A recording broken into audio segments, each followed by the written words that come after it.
prazer, né, de receber a professora Luciana Lima, que é socióloga e tem doutorado em demografia.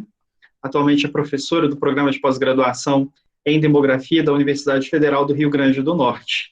A professora Luciana tem feito um trabalho muito interessante a respeito do acompanhamento, né, do distanciamento social em todo o Brasil, né, e hoje ela vai falar um pouquinho para nós aqui a esse respeito, então, né, com o tema monitoramento do distanciamento social com base em dados de localização de dispositivos móveis no Brasil. Então, eu convido agora a professora Luciana a estar aí conosco. Seja bem-vinda, professora. Boa noite, Giovanni.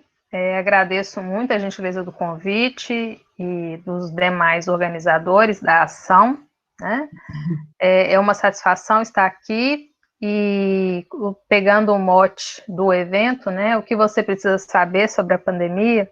Então, eu vou falar sobre o que você precisa saber sobre distanciamento social no Brasil, né? Que é um aspecto central pensando na pandemia, tendo em vista que nós não temos uma vacina, nós não temos medicamentos comprovadamente eficazes. A única medida que nós temos, não farmacêutica, é o distanciamento social, né? Para evitar que a doença ela se espraie e que a gente não tenha um excesso de demanda maior do que já apresentado no serviço de saúde. Tá? Então, eu vou compartilhar minha tela agora.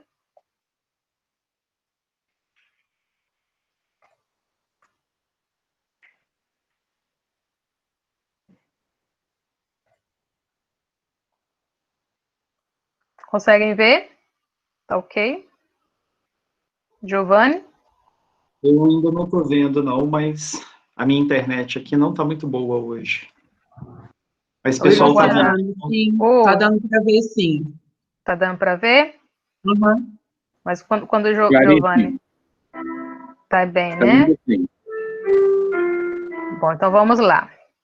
Então, eu vou falar aqui, né, sobre monitoramento do distanciamento social com base em dados de localização de dispositivos móveis no Brasil.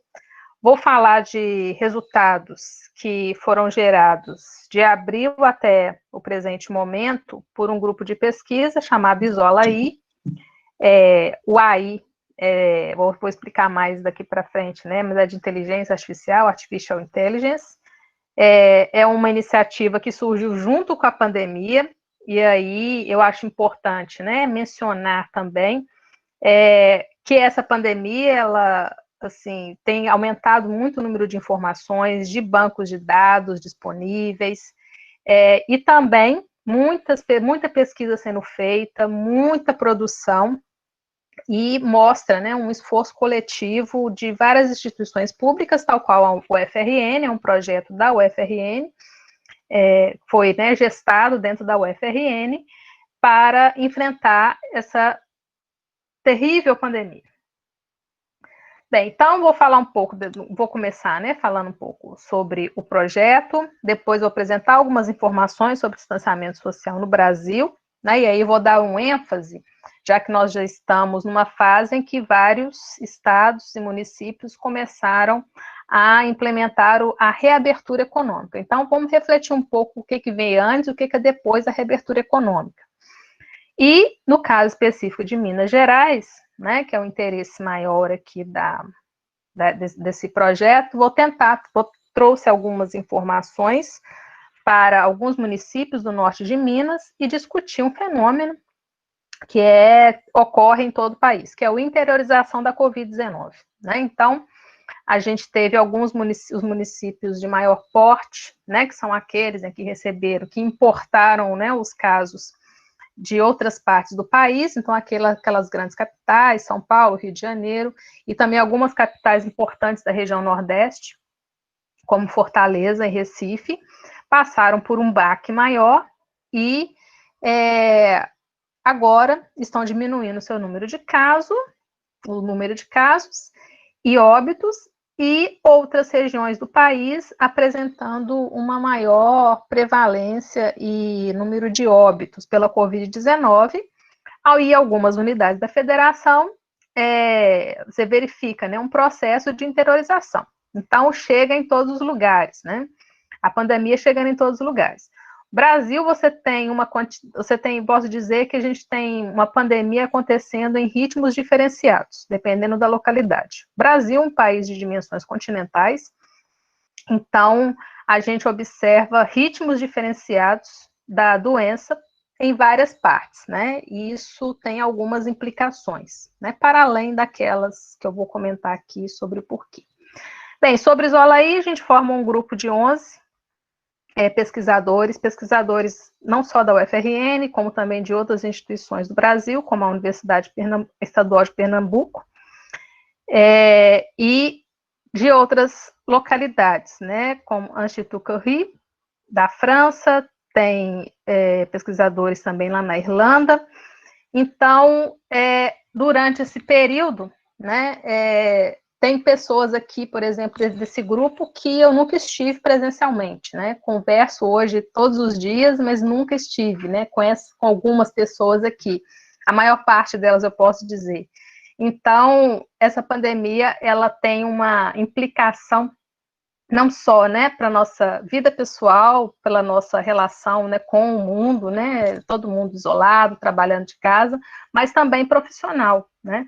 E eu acredito que mesmo depois de finda essa pandemia, a gente vai estabelecer relações profissionais de uma forma que eu acho que a gente não estabelecia antes, mais abrangente, muito dependente da tecnologia e formando times também mais institucionais, mais assim, multidisciplinar, né?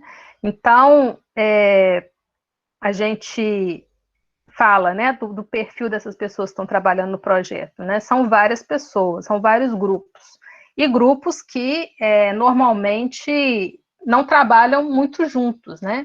Por exemplo, eu posso dizer que a demografia, por exemplo, né, você tem poucos grupos de demografia hoje no Brasil que trabalham com grupos que dominam técnicas de inteligência artificial, né? São poucos no Brasil, embora em outros lugares do mundo isso seja um pouco mais comum, né? Então, é uma mistura que pode ser bastante interessante, né? Lembrando que trabalhos multidisciplinares, você tem o lado que é desafiador, né? Porque as áreas, às vezes, são áreas radicalmente opostas, isso pode causar uma certa dificuldade de interação, né? Ou também pode dar muito certo, né? Porque os fenômenos, né, no caso aqui da pandemia, né, ela ainda, né, algo, né, não inteiramente conhecido, mas a tal qual as informações que nós temos até o presente momento, a gente consegue olhá-las sobre vários prismas, né? Então, formar equipes multidisciplinares, né, com pessoas com várias expertises, aumenta a chance, né, de você ter perspectivas mais amplas sobre o fenômeno que você está estudando, como a pandemia, né? A área de saúde ali é uma área master, né? Então a gente está vendo muito epidemiologista trabalhando junto com físico. Os físicos têm modelos matemáticos preditivos bem interessantes, assim como a demografia tem todo o seu aporte sobre a dinâmica da população e a sua expertise em mortalidade, e os engenheiros de computação, sobretudo aqueles inclinados para a ciência dos dados, podem fornecer insumos importantes, insights importantes por meio de técnicas de visualização de dados, né? Então, a gente tem visto aí Financial Times, várias outras, você entra no Twitter e você vê que a visualização de dados, ela pode ser tudo e pode informar melhor do que uma tabela, do que um gráfico mais simples. Bem, para fazer esse estudo, né, que a gente vem desempenhando incessantemente, posso dizer, noite e dia, sem cessar, final de semana, enfim, né, dia feriado, a gente possibilita porque, no contexto da pandemia, surgiram informações que permitissem fazer o monitoramento do distanciamento social. O que é distanciamento social per si, né? Quando eu falo de distanciamento social, eu estou me referindo à quebra das interações sociais, tá? Então, como que eu mensuro se o indivíduo está interagindo ou não, né? Bom, infelizmente, não dá para colocar um chip em todo mundo e saber com quem que você conversou hoje, com quem que eu conversei presencialmente, né? No início dessa palestra, eu dizia, né, que tem alguns meses que meu único contato é o porteiro, o jornalista que vem aqui, mas a rigor, né, não dá para a gente saber exatamente com quantas pessoas cada uma interagiu. Então, a gente tem aproximações. E as aproximações para mensurar o distanciamento social, né, tendo em vista que quanto menos interações sociais uma população tem, menos o vírus vai circular. Né? Então, uma mensuração é acompanhar um dispositivo que quase todo mundo tem. Né? Falo isso, mas com uma certa também, né? Meu olhar sociológico já abre, né? Pensando na realidade do Brasil, que a gente sabe que não é todo mundo que está inserido dentro de uma lógica, né, de tecnológica, ok? Eu não me esqueci disso, mas se a gente pensar que o uso de celular é um uso mais massivo, né? Então, as empresas Google, Apple e Inloco, elas passaram a disponibilizar, né, informações que permitem auxiliar o combate à pandemia por Covid-19. Se você entrar no site de todas elas, você vai ver que eles colocam lá de maneira explícita, né? Com a crise da pandemia, disponibilizamos essa informação, que antes não tinha.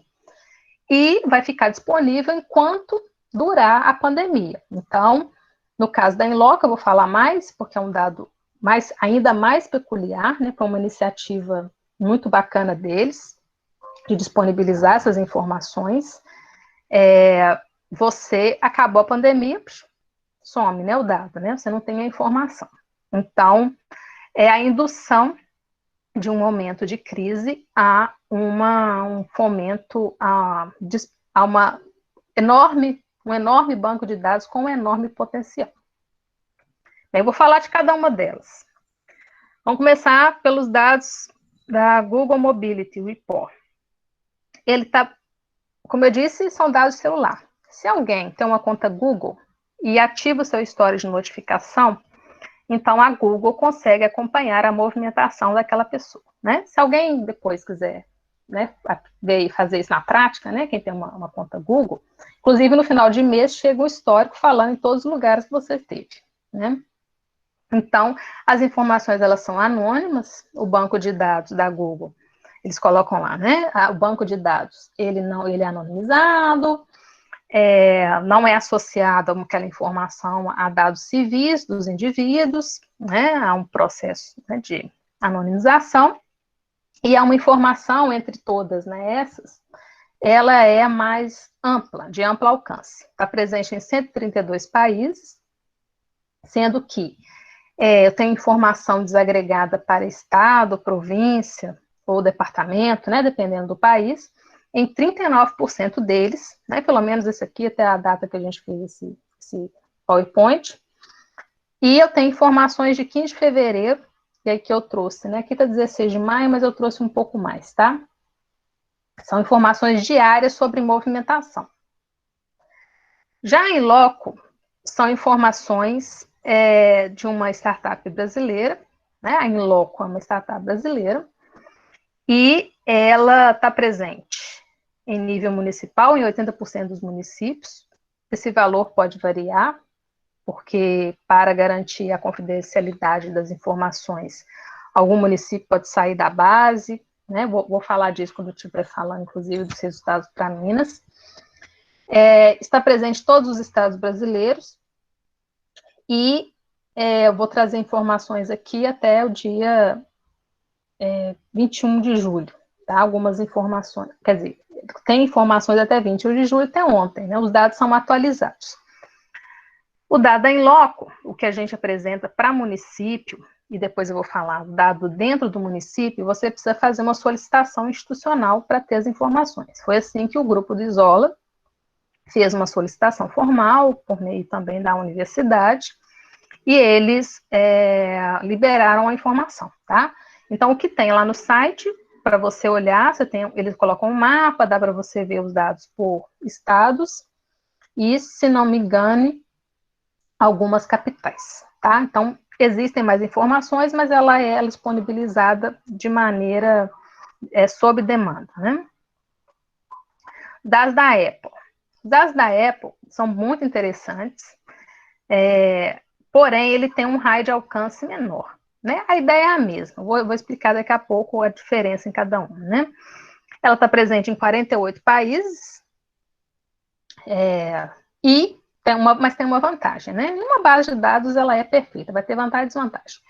Ela está presente em 45 países, melhor, 45 países possuem dados de cidades, né?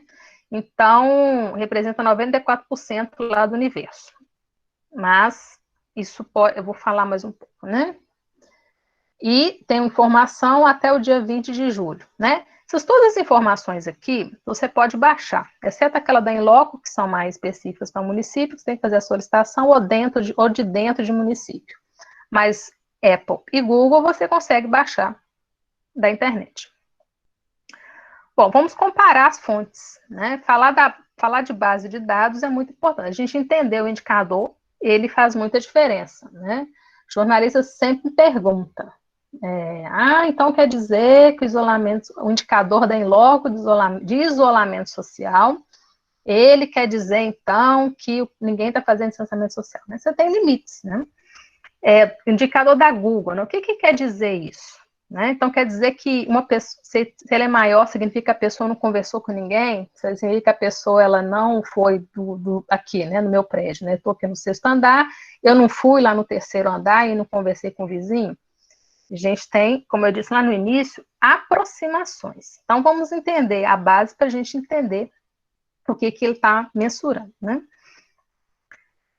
Bem, vamos lá. Então, coloquei aqui Google, Inloco e Apple. Então, já falei do nível de granularidade, né? A Apple tem essa vantagem, ela é uma base menor, mas desce para município, Inloco estadual, municipal e intramunicipal, mas dados municipais e intra eu tenho que solicitar à empresa. Bem, porque todos eles, né, exceto, eles têm características distintas, né? Google e Apple, eles dizem respeito a um período de linha de base. Né? Então, ele vai me dar a variação da mobilidade daquele dia, hoje, 22 de julho, com relação a um período anterior. Esse período, né, foi pensado para ser o mais neutro possível, ou seja, um período anterior à pandemia. Né? Só que a pandemia ela tem ritmos distintos para determinados países. Né? No Brasil, na América do Sul como um todo, funciona, no caso da Google, né? O período de referência, a linha de base, é o período de 3 de janeiro a 6 de fevereiro. Nesse período, não tínhamos a pandemia. Né? Mas pode ser que algum outro país tenha. No caso do Brasil, também tem uma outra questão que eu já vou começar a dizer aqui, para a gente pensar também nos limites. Né? Então, eu estou comparando a mobilidade de hoje, dia 22 de julho, com relação a um período de férias, né? Mais ou menos esse período no país, 3 de janeiro a 6 de fevereiro, é um período de férias, né? Em que as pessoas, você tem uma movimentação muito menor em locais de trabalho, por exemplo, com relação ao outro período, né? Então, será que isso vai influenciar no meu cálculo do período de variabilidade? Vamos pensar.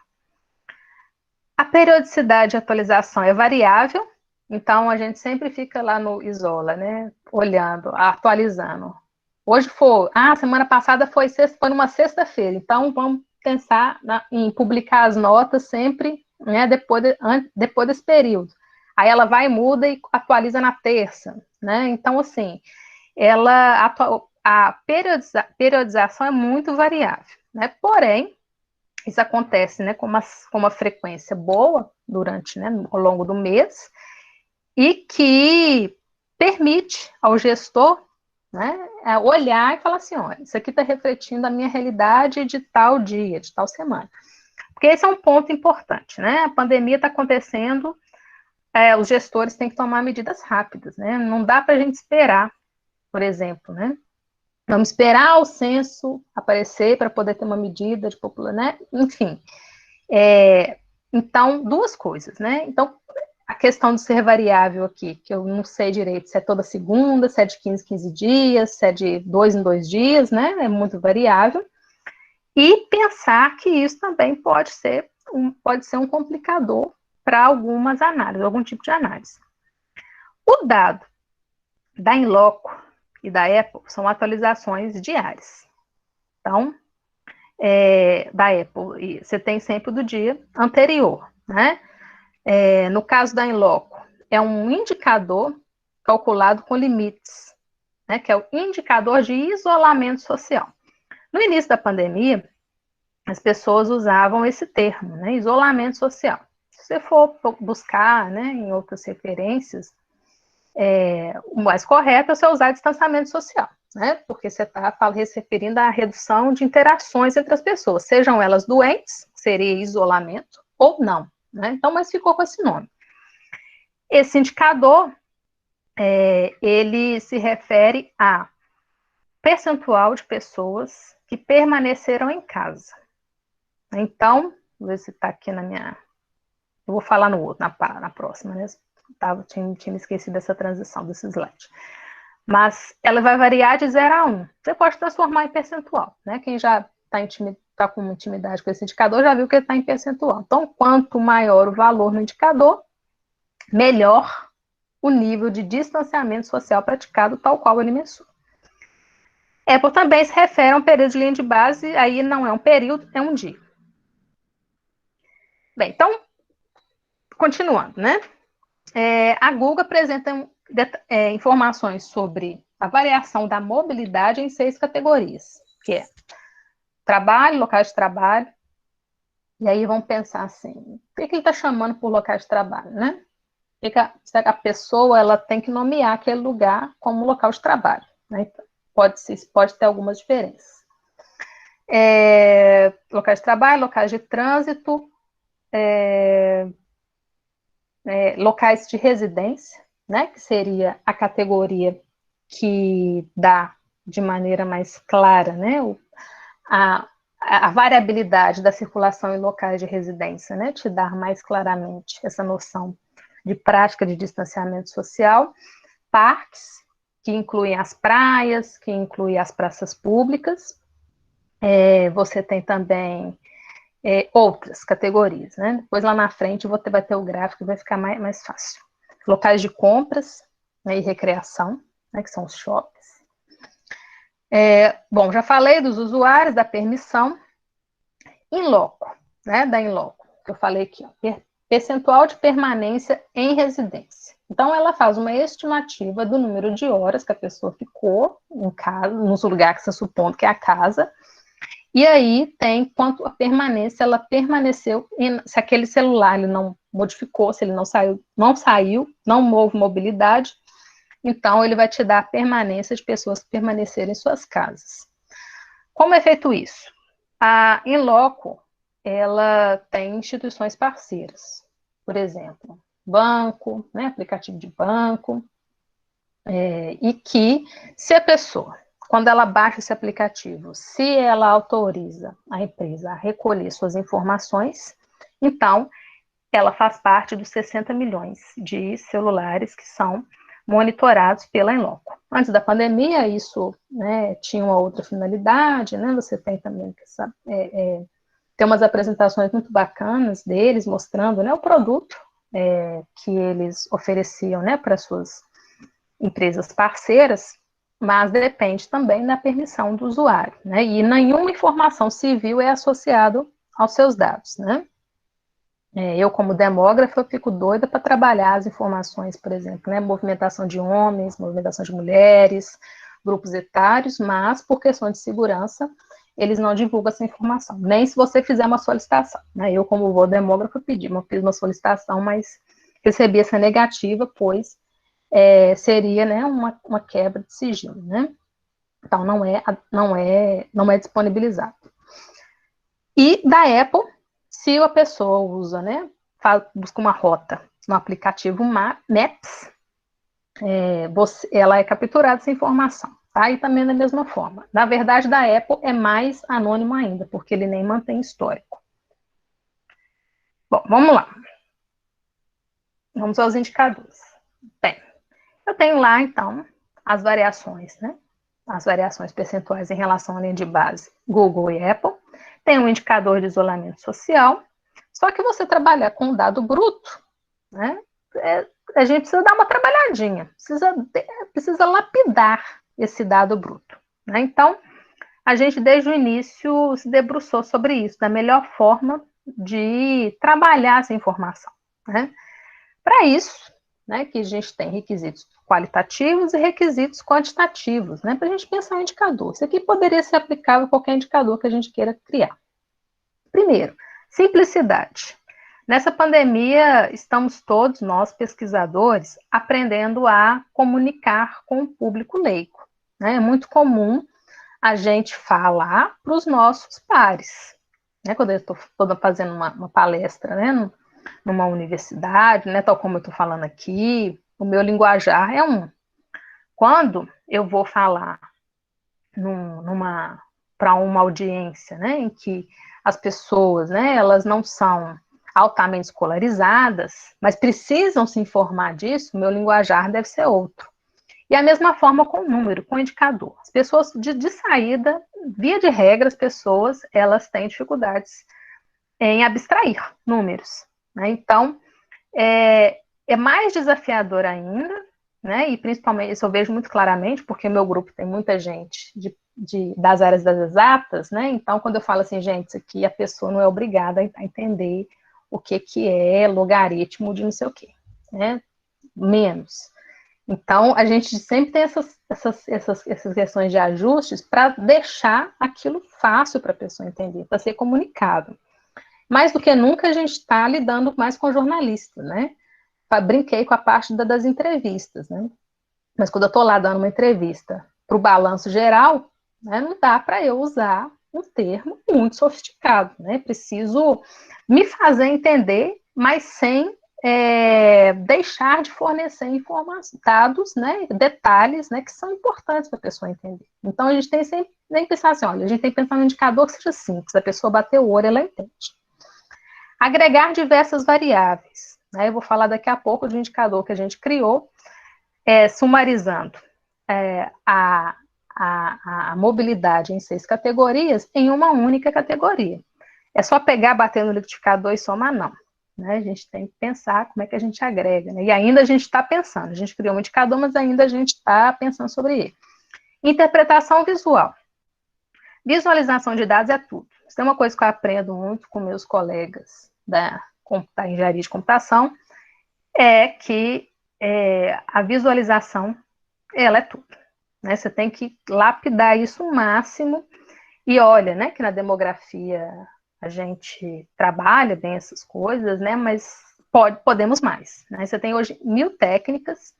O grupo do Isola trabalha muito com Python, com a biblioteca lá do Plotly, outras, né, tem outras lá que eles trabalham, nem sou eu tanto, né, eu fui alfabetizada no R e dou aula no R, né, acostumei a trabalhar com R, que também faz muita coisa, né, mas o pessoal lá trabalha muito com Python.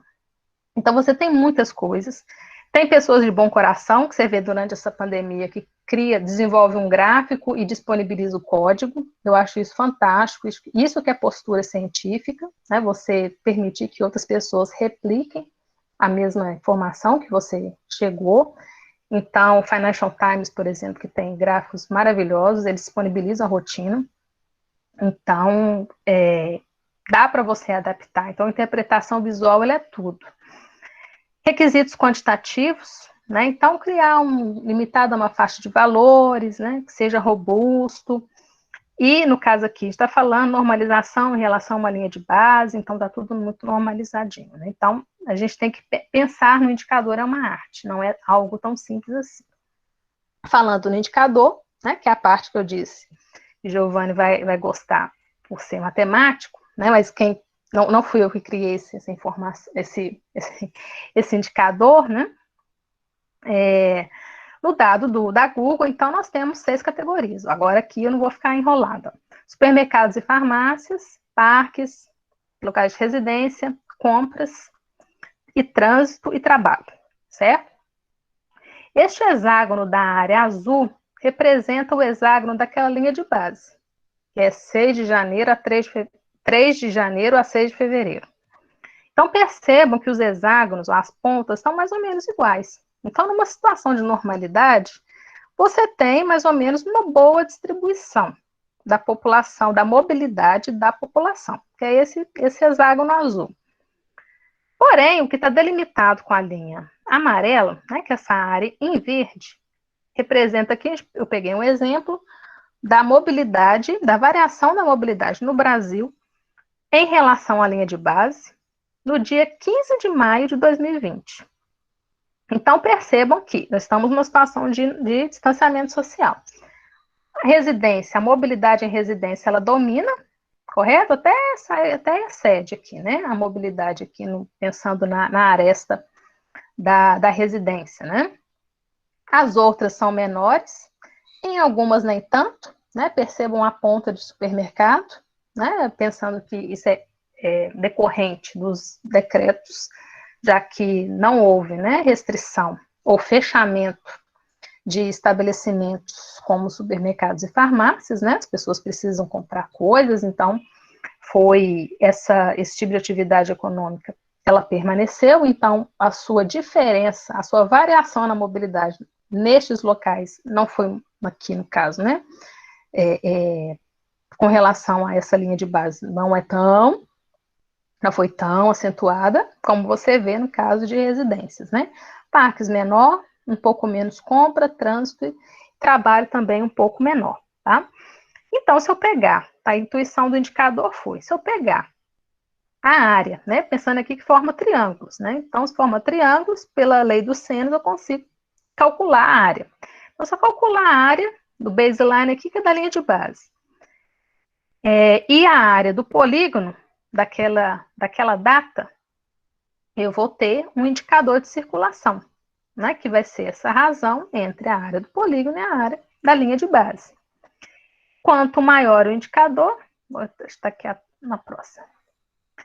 Então, eu tenho um indicador que, se ele for menor do que 1, indica que eu tenho uma menor circulação de pessoas que a linha de base, no geral. Se o indicador for igual a 1, indica que, no geral, eu tenho uma mesma circulação de pessoas que na linha de base. Se maior do que 1, indica que eu tenho uma maior circulação de pessoas, pensando no geral, que a linha de base, né? Agregar para não ter que trabalhar sempre com 6 indicadores. Com 6 categorias. Essa foi a lógica. Bom, falei aqui dos pontos mais metodológicos importantes. Agora vamos ver os dados, né? Vocês devem estar curiosos. Vou falar de Brasil e América do Sul, desse indicador que eu acabei de dizer, que a gente chamou de indicador de mobilidade. Depois, vou falar um pouco sobre as capitais, com dados Apple, índice de isolamento social, para Ceará e Rio Grande do Norte, e para Natal. Minas eu vou falar numa outra sessão, certo? Bem, Brasil.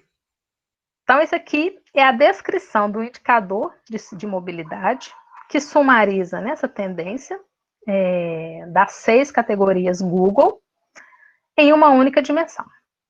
Então, aqui eu trouxe, a gente já vê matar 2 coelhos com uma caixa d'água só, né?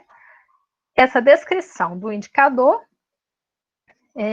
para alguns países da América do Sul, tá? São 10 países aqui selecionados. Observem que o período aqui, né, mais ou menos os decretos nacionais, não só no Brasil, como em outros países, como nestes países da América do Sul, começaram a ser efetivados por volta de março, né? Então, por volta da segunda quinzena de março, que é quando você tem um decaimento do indicador de circulação. Antes dele, aqui ó, é fevereiro até o comecinho aqui de março, são valores, em alguma delas, maior do que 1, né? Então, indicando maior circulação com relação à linha de base. Mas, com a pandemia, todos são valores abaixo de 1, né? Indicando que, pensando de um modo geral, né, todos esses países reduziram a mobilidade da população. Ok. Só que nós temos um padrão dessa redução de mobilidade. Uns reduziram mais, outros menos.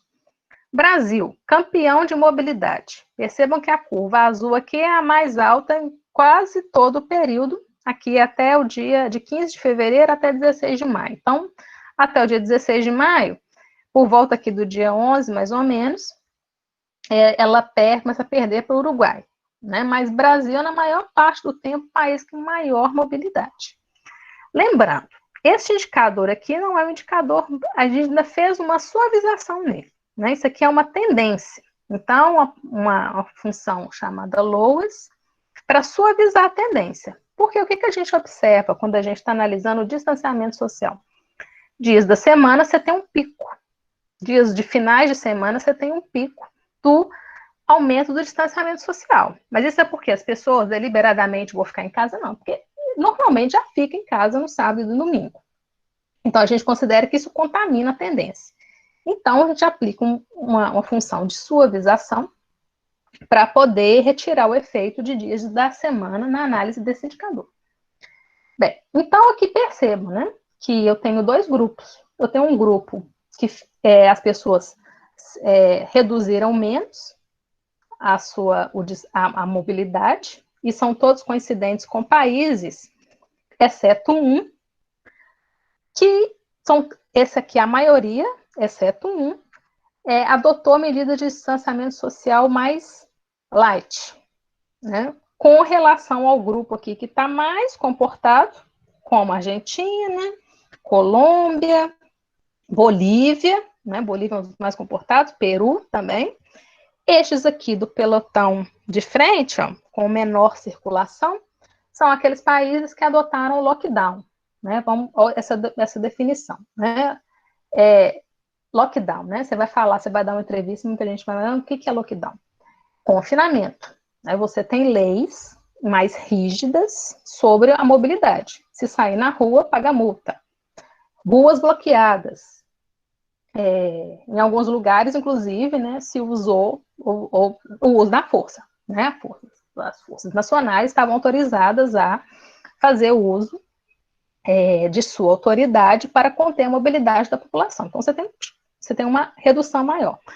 A exceção aqui no grupo, no pelotão daqueles mais desobedientes, é o Paraguai, que adotou lockdown, mas as pessoas circularam muito, né? Então, você tem várias discussões, né? Então dentro do lockdown não significa também que o lockdown você está controlando a população por inteiro, né? Você tem escapes, né? Para toda norma, desvio, né? E precisa de intensificar a fiscalização. Não adianta nada você falar, fizemos lockdown, mas se você não fiscaliza, né? Pensando que o Paraguai também é um território menor, ela teve um impacto da doença, pelo menos aqui neste período, considerado não tão grande. Então, ela tem umas características peculiares, mas ela é exceção, né? Brasil, a gente vê aqui, né, é a confirmação daquilo que nós estamos vendo hoje, né? Tornou-se, né, o epicentro da doença, muito em função daquilo que ela não pôde ser capaz de sustentar durante boa parte do período, em termos de distanciamento social. Então, esse aqui é um indicador sintético. Bom, aqui mesmo. Bem, aqui eu selecionei apenas a mobilidade em supermercados e farmácias. E aí eu puxei a sardinha aqui, né? Botei para o Nordeste, mas não é nem puxar a sardinha, não, mas é porque o Nordeste teve uma situação peculiar de alguns de seus estados, foram duramente afetados, principalmente nos meses iniciais da pandemia, e a partir de maio começaram a implementar protocolos de reabertura econômica. Tá? Então, aqui, ó, tem a linha preta, a gente selecionou alguns, tá? Maranhão, Ceará, Rio Grande do Norte, Pernambuco e a média brasileira. Selecionamos Maranhão, Ceará e Pernambuco, pois naquela altura esses três estados tinham começado a implementar, aqui as linhas verticais, são linhas de quando foram implementados os protocolos, né, de abertura gradual, foi quase tudo muito no mesmo ritmo, né? E no caso do Rio Grande do Norte, nessa época aqui, ela era no contrário, né? Ela estava vivendo o seu modelo de distanciamento social mais rígido. Não houve lockdown decretado em nível estadual. Teve alguns municípios específicos que adotaram o lockdown, tá? Mas ainda, né, não teve, no caso do Maranhão, foi mais declarado, né, em alguns estados, né, o estado declarando, né, a gente não teve isso aqui, a gente teve algumas medidas de isolamento social mais rígidas, né, que foi mais ou menos aqui para o dia 4 de junho. Então, olha só, abertura, né, e quando reabre? Estamos vendo aqui, beleza, aí estava um nível de distanciamento social. Como é o processo de reabertura, né? É gradual? Será que na hora que reabre as pessoas todas correm, né? Voltam para o comércio? Bem, nessas alturas aqui, chamou muita atenção o caso do Maranhão. Na verdade, a circulação em supermercado e farmácia, né? Que não houve proibição, mas ela já vinha numa crescente já desde maio. Né? E aí a gente começa a pensar na impaciência das pessoas em se manterem em casa. Compras no e-commerce, né? A gente fazer uma compra pela internet, né? E no caso do supermercado e farmácia, né? A gente chamar o iFood, ou iFood não, é o Rappi, né? Para poder fazer as compras para gente. Isso é um hábito, é algo, é uma questão geracional. Né? Se você perguntar para pessoas mais velhas, né, as pessoas têm uma certa desconfiança, né? E mesmo quem tem o hábito disso, eu particularmente não tinha um hábito disso, eu relutei até onde eu pude, né, para não poder fazer compras pela internet, fazer supermercado pela internet, mas é algo que mesmo passando a pandemia, eu acabei tomando gosto e eu devo adotar, porque eu acho super prático. Mas tem muita gente que não gosta, né, e se sente, né, incomodado, quer estar ali, principalmente compra de perecíveis, né, quer ver o produto, quer comprar, e questões socioeconômicas, né? Quem pode fazer uma compra por aplicativo? Né? Que no caso do Maranhão, sempre chama atenção, a gente está falando de um estado que tem uma das maiores proporções de trabalhadores sem carteira de trabalho assinada, né? De trabalhadores mais vulneráveis, né? Do ponto de vista socioeconômico também. Então, aqui pensando nos supermercados e farmácias, mesmo antes de ter uma abertura gradual que justificasse maior número de pessoas circulando nas ruas, já era muito alta, né? Inclusive para níveis pré-pandêmicos, né? Considerando aqui, ó, esse período aqui, ó, tanto o Preto e também o próprio Pernambuco, né? Pernambuco, essa curva, essa embicada para cima, que dá aqui por volta do dia 15, é quando reabre shopping. Então, essa questão de ser gradual, acho que é essa a maior preocupação dos governos e a maior preocupação para quem delibera sobre a reabertura, né, que é o medo da corrida, né, das pessoas às ruas em ambientes que antes você tinha um maior controle. Né? Então, até esse momento foi o quadro, né, visitado. E o Rio Grande do Norte, essa curvinha aqui azul tracejada, como ela estava sob um distanciamento social mais rígido, mais comportado. Agora, a América do Sul, um dado da Apple. O que a Apple também permite fazer? A gente também aplicou um modelo de suavização para retirar efeitos de dias da semana. E uma das vantagens da Apple, embora ela não tenha dados para todas as capitais, por exemplo, não tem Natal, ela mostra uma aproximação do distanciamento social para duas categorias, três, dirigindo, caminhando e locais de trânsito. Né? Então, a gente pode ter uma outra medida. Né? Se você dirigindo, você pode pensar que aumentou, variou pouco o indicador com relação à linha de base, então pode significar que as pessoas continuaram tendo interação e de longas distâncias, né? Dirigindo, saiu de um lugar para o outro, né? Andou um pouquinho mais. Já caminhando, pode ser também um outro tipo, né, de quebra de distanciamento social, né, andou na sua vizinhança, né, e que, de certo modo, né, dependendo do tipo de interação que a gente estabelece, pode ser até bem pior do que uma interação daquela pessoa que solicitou uma rota para fazer um deslocamento de carro, por exemplo. Né? Então, como eu disse, são aproximações. Você não sabe com quem que a pessoa conversou, o que ela fez. né? O que ela fez daquele deslocamento, né? É uma limitação do indicador para a gente pensar. Bem, então aqui, ó, pensando nas capitais, lembra lá do primeiro slide, que Brasil mais circulava das Américas. Então, você vê aqui no finalzinho, com a menor circulação, isso aqui é o próprio indicador. Com a menor circulação aqui, como Buenos Aires e Santiago, que é o rosinha, que tem uma quedinha, tem uma queda forte aqui para Santiago. Isso é compatível com uma medida mais firme, uma medida de lockdown que eles implementaram nesse período, que tinha um crescimento muito alto de número de casos, mas depois voltou a crescer. Aqui são dados de até 25 de maio.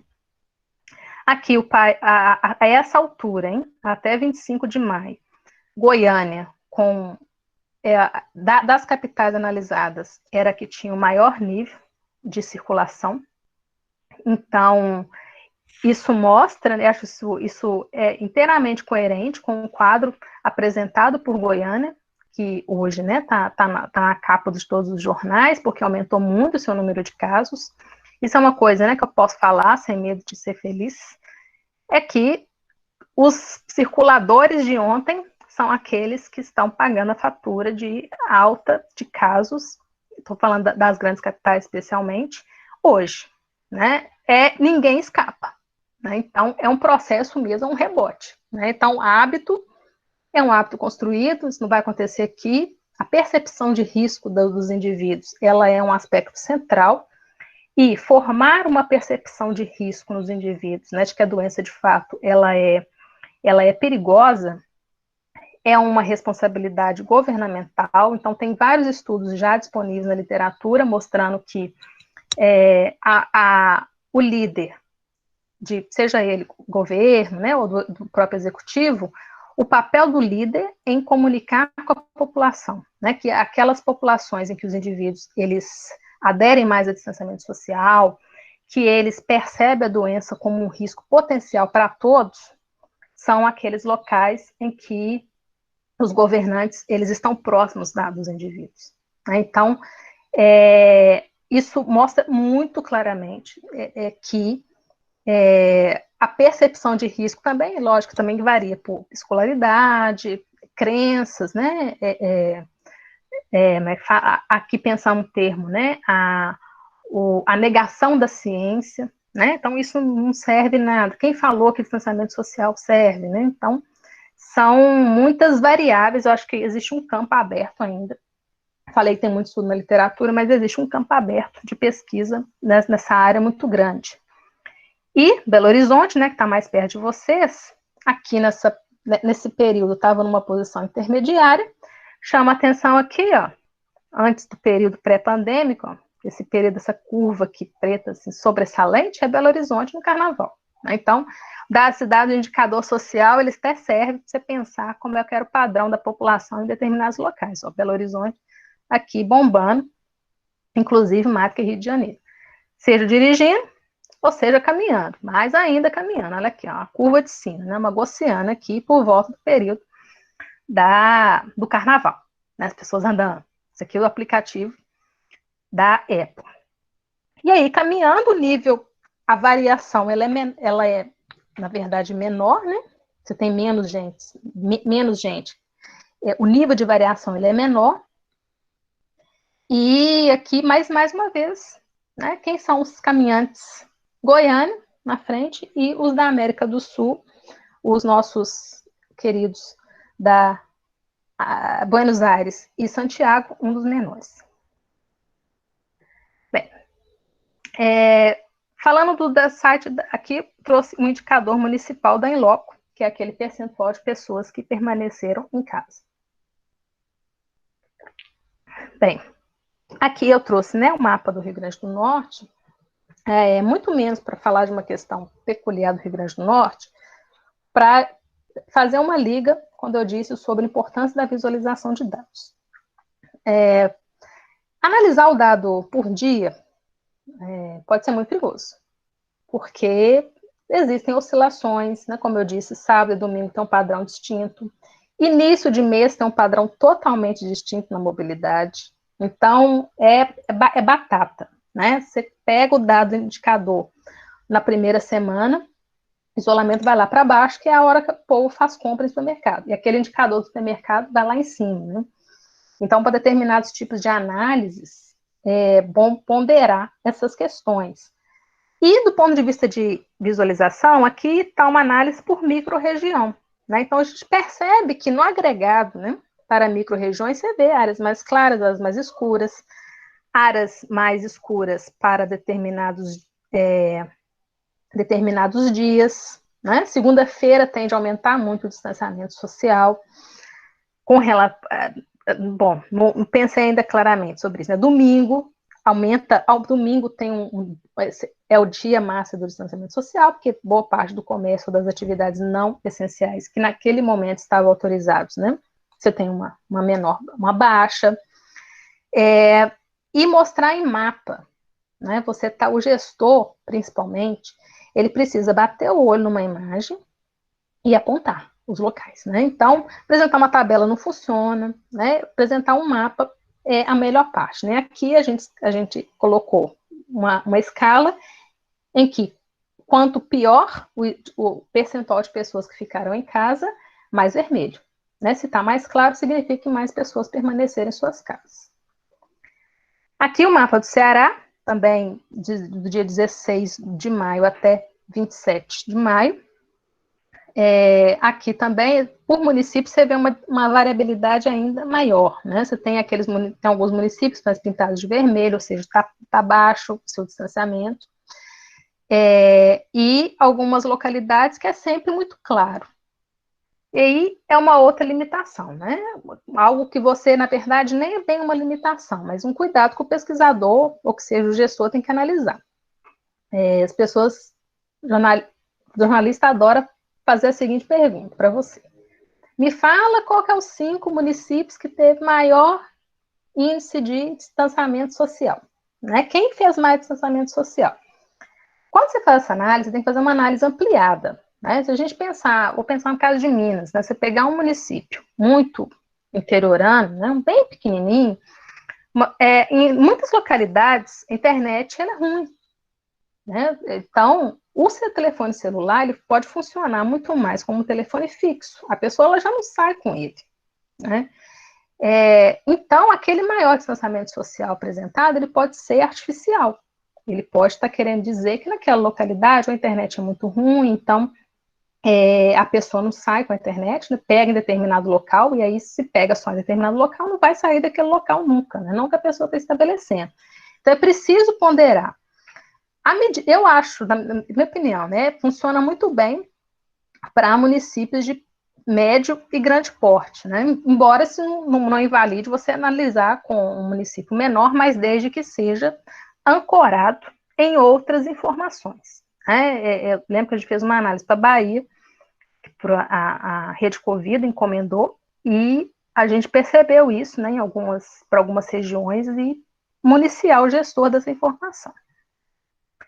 Bem, dados da Inloco, né, que você tem, um dos dados que você tem que selecionar, que você tem que solicitar, e que eu acho que é um indicador bem interessante, é fazer o dado por bairro, né, olhar a heterogeneidade que existe dentro da cidade, né? Se existe uma heterogeneidade de microrregião, macro-região, entre municípios, dentro de um município pode ter muita, né? E o nível de desagregabilidade, eu acho que fornece mais insumos para a gente pensar que o distanciamento social, ele tem, evidentemente, aquelas pessoas que não aderem porque não querem, etc., mas também tem as questões socioeconômicas, né, que impedem um maior cumprimento do distanciamento social, né? Quem pode ficar em distanciamento social? Então, o dado intra, ele fornece muito isso.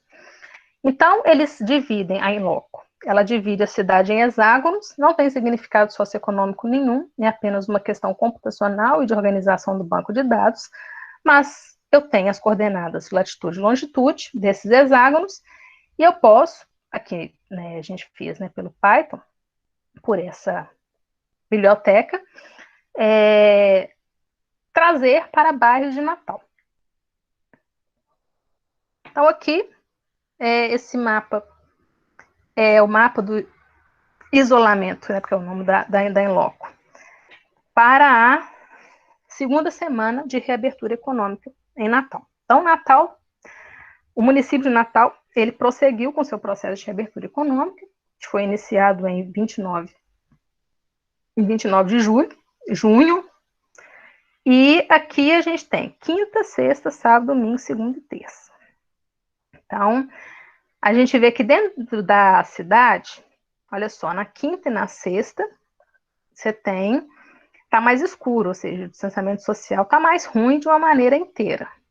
Chega no sábado, destaque aqui para a Zona Oeste. Zona Oeste, em Natal, é uma região onde a boa parte dos trabalhadores braçais estão localizados, né? É uma região com baixos índices socioeconômicos, né? Índices socioeconômicos muito desfavoráveis. É a Zona Oeste e a Zona Norte, tá?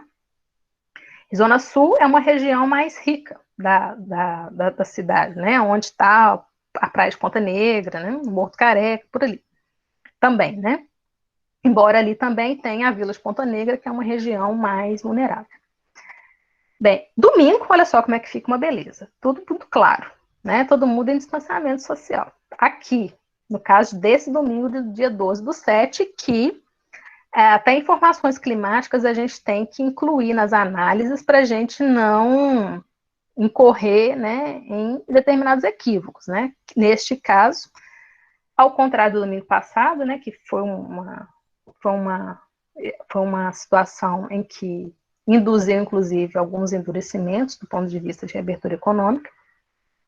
Neste domingo aqui, fez frio em Natal, né? Então, você teve o maior cumprimento do distanciamento social. Então, é bom analisar. E você tem aqui na segunda e na terça um destaque para a menor cumprimento do distanciamento social de moradores da zona oeste e norte, né? Então, isso aqui são os trabalhadores daquelas atividades liberadas para a reabertura econômica naquele momento. Então, estou falando aqui de algumas profissões que a gente acha que são típicas daqueles locais mais braçais. Quando a gente pensa em home office, né, a gente não tem essa informação por bairro, né, quem está em home office, mas percebam que mesmo quando a situação está muito ruim, a Zona Sul ainda está mais clara do que as outras, né, a cor no degradê, né. Zona Sul de Natal, né, é um bairro que é uma área, né, que você tem possivelmente mais trabalhadores, servidores públicos, né? Natal tem muito essa característica, que tem muito servidor público. Então, são as pessoas como eu que estou trabalhando de casa e não vou sair, né? Então, olhar o indicador dentro da cidade, por bairros, te dá um termômetro muito mais claro do que se você olhar só para município, do quem pode fazer distanciamento social. Bem, vamos falar de Minas, né? Você deve estar ansioso para ver informações sobre Minas, tá? Já estamos concluindo. Então, falei do processo de interiorização, que é muito forte. Minas passou um período, né? O começo da pandemia não foi tão impactante quanto tem sido nesse último mês, né? Desde junho, julho, né? Tem sofrido uma alta muito grande das informações. Tem toda uma discussão, uma questão de informação de dados, como tá, no momento, num período, né, que está mais frio, então você tem algumas concorrências com outras síndromes respiratórias que pode ter potencializado, né, já ouvi algumas teorias sobre, mas o fato é que está chegando. Este mapa aqui é o mais fresquinho, tá, da Google, são informações de mobilidade até o dia 17 de julho, tá? Isso aqui a gente fez ontem. Então, eu tenho aqui, ó, para vocês, a corzinha, o azul é supermercado e farmácia, o vermelhinho aqui é Pax, o mais creme aqui é residências, verdinho compras, cinza locais de trânsito e o roxo locais de trabalho. Percebam como a linha da residência ela só cai, e cai vertiginosamente, né? Já chega aqui, ó, daqui a pouco ela vai chegar em níveis pré-pandêmicos, né? A linha azul, pela primeira vez, aqui por volta de 6 de julho, cruzou a linha da variação em residência, ou seja, a variação de mobilidade em supermercado e farmácia, ela superou, né, se tornou, na verdade aqui, né, ficou maior do que a variação da mobilidade em residência. Imagina supermercado do que ficando em casa. E se você, com relação ao supermercado e farmácia, né, se você eu coloquei uma linha tracejada, já supera, inclusive, o nível de mobilidade em períodos pré-pandêmicos. Olha só, se você comparar aqui, mais ou menos aqui do dia 16 de março, ou antes, né, mesmo antes, o nível de mobilidade aqui é muito alto. Lembrando que o período aqui, né, 16 de fevereiro, né, março, também temos uma outra característica, mas mesmo no momento em que a coisa está muito feia, né, Minas tem apresentado redução do distanciamento social, considerando várias categorias, né? Aqui tem uma tendência de decrescimento da linha azul, né, por volta do dia 13/6, né, mas preocupa muito essa curva que está aqui, essa tendência que está muito alta. Trabalho teve aqui uma quedinha, mas na verdade se manteve estável. Parques teve uma alta, né? Isso aqui pode ser também população que, estando em casa, começa... Hoje mesmo eu tive notícias, né, que tem determinadas localidades que, de distritos mineiros, né, em que o turismo está acontecendo toda, né? Então a pessoa acha, não vai fazer diferença se eu for em tal lugar, pegar uma cachoeira, se eu for em tal lugar, assim, né? Acontece que fica cheio e aí pode favorecer o contágio. Locais de trânsito teve uma reduçãozinha aqui no final, compras também, mas preocupa, teve aqui um aumento, né? Então, você tem Minas, se o Brasil é muito grande, passa por vários momentos da pandemia, Minas, né, que é um país, né, Minas, meu país, né, também você tem muita heterogeneidade, né, e um passado de baixo nível de circulação está simplesmente se refletindo na situação atual. Aqui o dado da In-Loco, do distanciamento social, então, vermelho aqui para 18/5 até 29/6, que está de azul, selecionei alguns municípios de interesse, como entre eles aqui está Diamantina. Então, você tem aqui no domingo, fica mais claro, dias da semana fica mais escuro, mas aqui essas alturas, né, tudo muito vermelho. Tem esses buracos, tá? Então, como eu disse, né, eu ia falar da cobertura do dado em loco. Se para determinados municípios você não alcança um número X de celulares que possam ser monitorados, ele não entra na base, também por questões de segurança. Então, por isso que eu tenho alguns buracos, tá? Aqui no mapa. E, para finalizar, um panorama, né, para o distanciamento social em municípios do norte de Minas. Aqui peguei informações da In-Loco e algumas informações epidemiológicas da Secretaria Estadual de Saúde de Minas Gerais. Bom, com exceção de Janaúba e Capelinha, Diamantina, Montes Claros, Teófilo Otoni e Unai experimentaram redução do índice de isolamento social de 16 de junho para 16 de julho. Então, já era um período em que a doença, né, estava atuando de maneira decisiva no estado. Diamantina, que tinha 43%, né, de pessoas que ficaram em casa, segundo o indicador da In-Loco, e àquela altura apresentava apenas 10 casos da Covid-19, em 16/7, reduziu para 38%, e o número de casos passou para 34%. As informações eu peguei no site da Secretaria Estadual de Saúde, tá? Não sei se vocês concordam ou sabem, né, se é esse valor mesmo, mas eu peguei o dado que estava lá no site, nos dashboards não, no PDF da Secretaria. Montes Claros, aumentou um pouquinho, Montes Claros também aumentou, 34% para 36%, né, para fazer jus aqui, né? Passou de 139 casos, porém, para 608. Né? Fazer essa relação entre distanciamento e número de casos bruto pode não dar muito certo, né? Você tem que avaliar, é bom seguir a tendência, né? Aqui eu peguei mesmo para a gente ter uma dimensão de como que aumenta, né? Muito, né? Aqui também é 17 do 6, é 16 do 7, não é 16 do 6. Teófilo Otoni permaneceu nos mesmos 38% comparando essas duas datas, e o número de casos dobrou, mais que dobrou, né? Janaúba, 33 para 35%, aumentou apenas 2 pontos percentuais, passou de 120 casos para 340 casos. Unai, passou de 33 para 32%, e o número de casos também de 246 para 706 casos.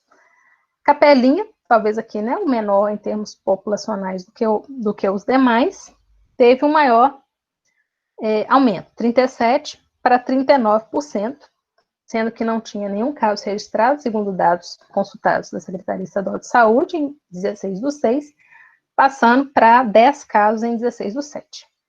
Essa questão da percepção de risco, né, ela depende muito também da localidade. Né? O que a gente percebe, a gente vê na literatura para outras doenças infecto-contagiosas, é que a experiência concreta com a doença, se eu vejo dentro da minha casa, ou meu vizinho, ou né, alguém que eu conheço que morreu de Covid, que ficou doente, as pessoas elas têm um senso maior de proteção e tendem a aderir mais ao distanciamento social. Em municípios muito pequenos, né, essa elasticidade ela é mais evidente, né, porque uma cidade menor, você começa a perceber mais, é mais fácil, né, você conhecer alguém, né, que, a pessoa, fulano morreu. Pode demorar a chegar a doença, mas quando chega, aí as pessoas se guardam mais, né. No caso das grandes cidades, tem essa questão também, mas é curioso, né, como, assim, hoje, né, a gente tem acesso à informação por televisão, internet, o tempo inteiro, né, a gente é bombardeado, mesmo sem querer ver, você está em contato com esse tipo de informação, só que as pessoas só viram a chave quando tem uma experiência concreta. Então, é a percepção da minha vizinhança, né, ela conta muito, né, é um outro ponto, eu acho que a gente pode explorar, outros pesquisadores, sociólogos podem explorar futuramente essa questão da percepção, né. Então, de um modo geral, para eu concluir, né, então, mas esses dados são úteis? Posso dizer que sim, eles são congruentes, tem dificuldades, mas eles são congruentes. A gente sempre mostra, né, que a fala nossa é sempre falar, diminuiu, está muito ruim, etc.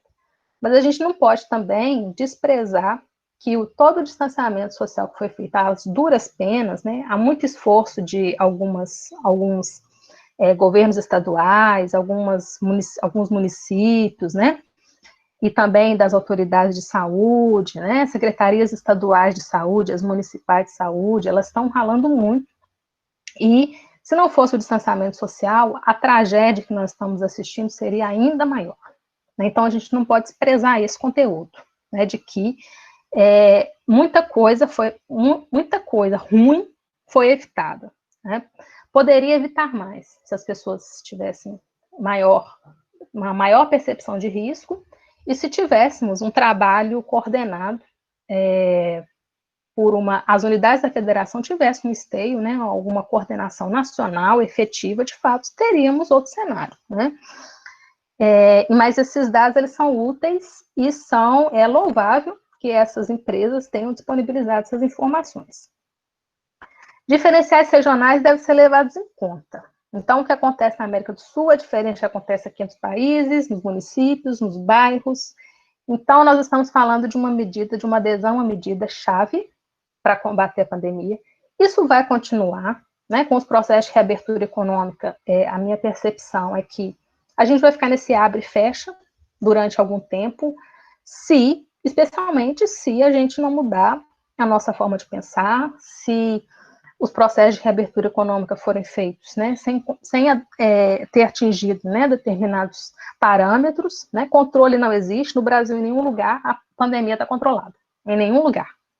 E a gente vê notícias de países, por exemplo, da região da Europa, que começam a pensar que está tendo um repique, né, da doença. Então, a gente sabe muito pouco sobre ela, mas o que a gente sabe é que, muito possivelmente, o distanciamento social vai continuar sendo uma variável-chave a ser acompanhada.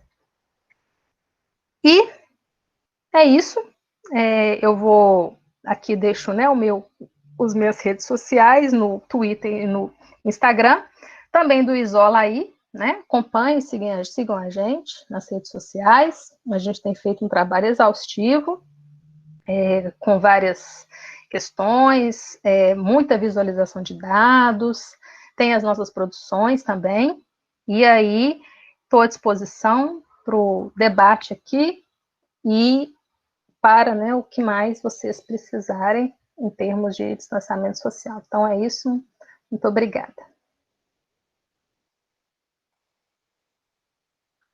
Ok, Luciana, muitíssimo obrigado pela sua apresentação. Que trabalho legal, daqueles que dá vontade, que a gente fica assim, né? Nossa, por que não foi eu que fiz isso? Super, parabéns mesmo pelo trabalho, interessantíssimo. A gente vai abrir agora para uma rodada aqui de perguntas, né? Já tem algumas pessoas enviando aqui, me parece que o Alberto Almeida queria fazer uma pergunta. Alberto, se você quiser, né, você mesmo, por áudio, pode, por favor. Boa noite, vocês me ouvem? Sim, perfeitamente. Sim, perfeitamente. Boa noite, parabenizar a professora Luciana, né, pela explanação, parabenizar também pelos os organizadores do evento. A dúvida aqui que me vem à cabeça, professor, é o seguinte, aquelas categorias, né, que estão lá, supermercados, parques, trânsito, eu queria entender um pouco essa questão da categoria trânsito, né?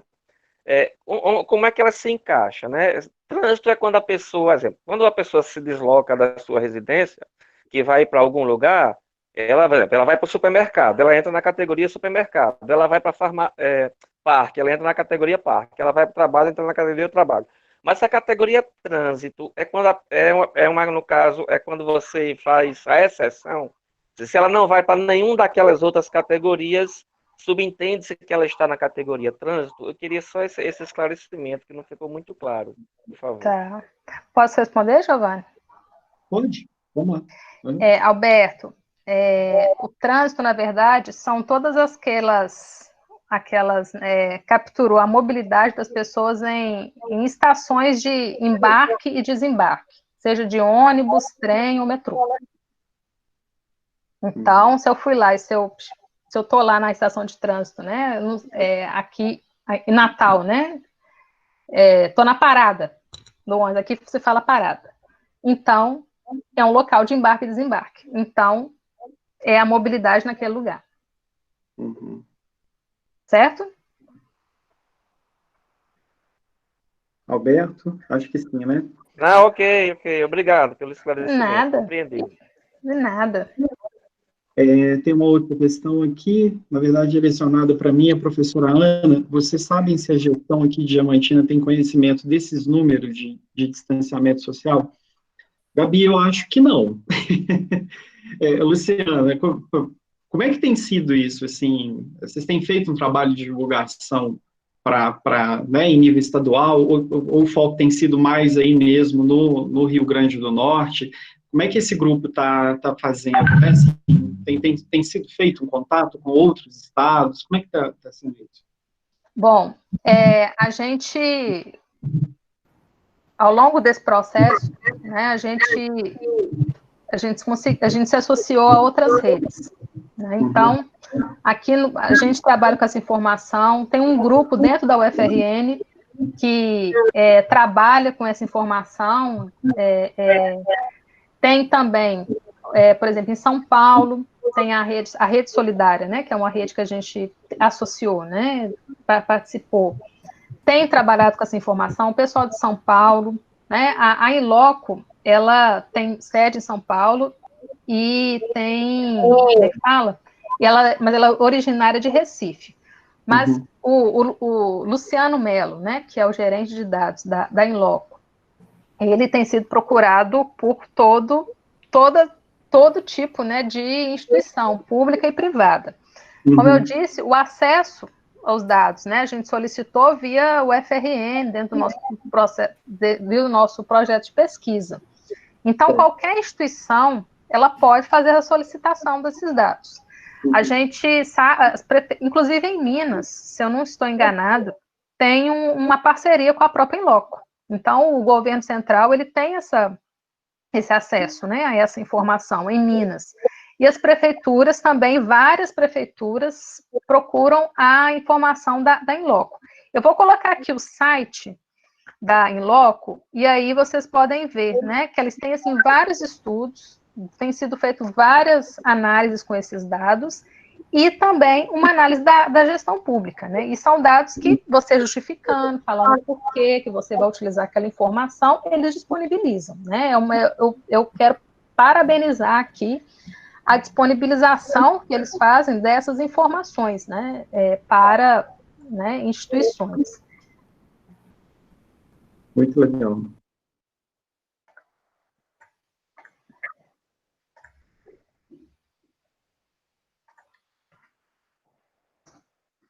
Coloquei aqui, ó, site da Inloco.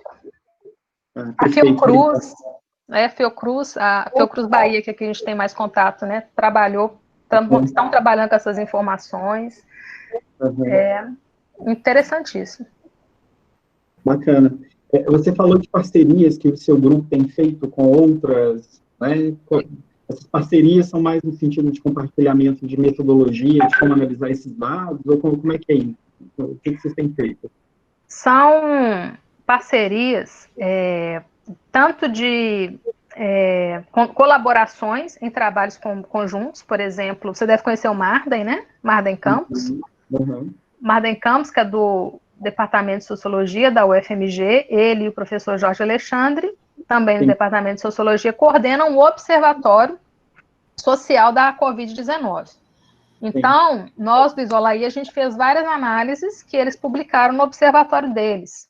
A gente fez um trabalho conjunto, né, que ele fez um trabalho muito interessante, intitulado De Wuhan a Manhuaçu, a interiorização da Covid em Minas.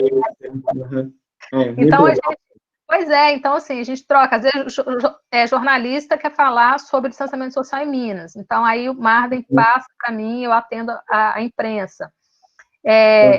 Assim, aqui também já teve as coisas que o Marden trabalha, que é mais a uberização do trabalho, né? Então, já passei, pessoal, olha, tem jornalista está querendo saber sobre a precarização do trabalho nesse contexto de Covid, né? Então, ele vai lá e responde.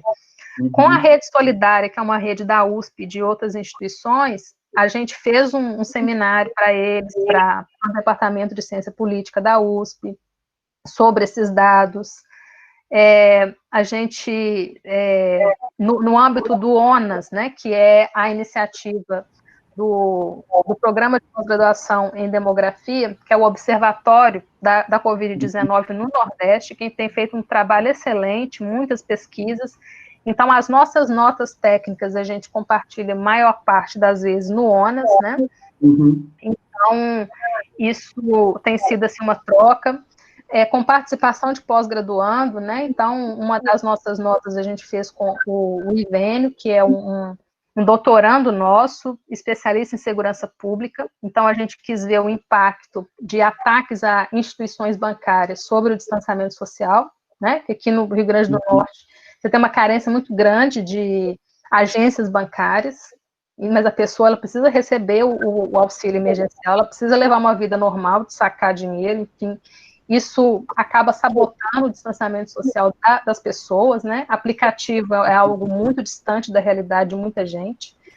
Então, a gente tem feito o trabalho de parceria mesmo, passa pela discussão, passa pela compartilhamento de dados, assim, nem tem tanto de dados, porque, por exemplo, esse dado da Inloco a gente pode usar no âmbito da nossa pesquisa apenas, né? E assim, a gente faz essas apresentações e tal, mas assim, o dado, né, eu não posso, ele está sob a nossa guarda, né, esse dado. mas a gente faz muito compartilhamento de produções, né? Então, fala o Marden, em Minas está assim, Marden falou assim, olha, em Minas está assim, assim, assado, então vamos escrever alguma coisa, né?